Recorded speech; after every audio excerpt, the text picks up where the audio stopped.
Today we are making a cake that's super easy to make, really good, very fresh and easy to adapt to. I really like making it with cherries, but you can also use sour cherries or other fruits like apricots, peaches, plums, or whatever fruits you like. It's a fruit cake, but you'll see that it's actually more like fruit with cake. Let's get started, and especially for you, I've given today's recipe with cup measurements too. If you don't have a kitchen scale, go get one, but until then, you can still make this recipe. We start simply with 3 eggs that I've placed in the bowl of a stand mixer along with 1 cup of sugar, that's 200 grams, and a bit of vanilla. We're going to beat them really well for about 5 minutes until they become a thick foam. Once the eggs are nicely whipped, it's time to add milk and oil.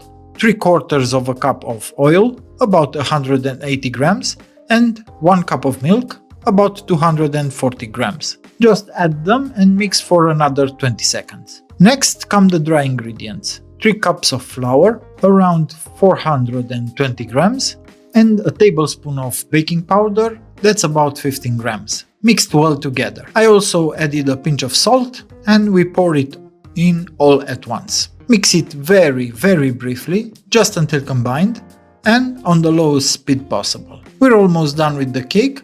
Now all we have to do is, in a 20 by 30 centimeter pan lined with parchment paper, we'll pour half of the batter. You can eyeball it or weigh it out.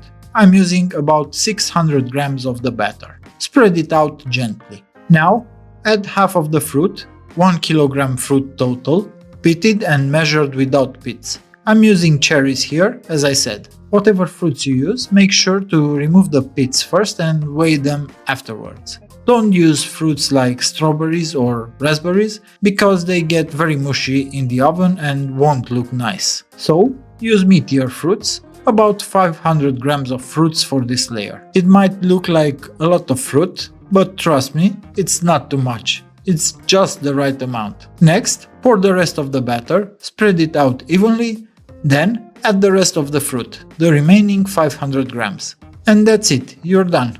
Bake the cake at 175 Celsius, no fan, for 50 to 60 minutes. Depending on the fruits you use, you might not be able to use the toothpick test because some fruits like blueberries stay moist and will always leave marks. So instead, check the color of the cake and gently press the top. If it springs back like a sponge, it's done. That's how the cake turned out. No more talking, I can't wait to slice and dig in. For more recipes like this, don't forget to like this video, subscribe to my channel, and follow me on Instagram for lots of useful tips.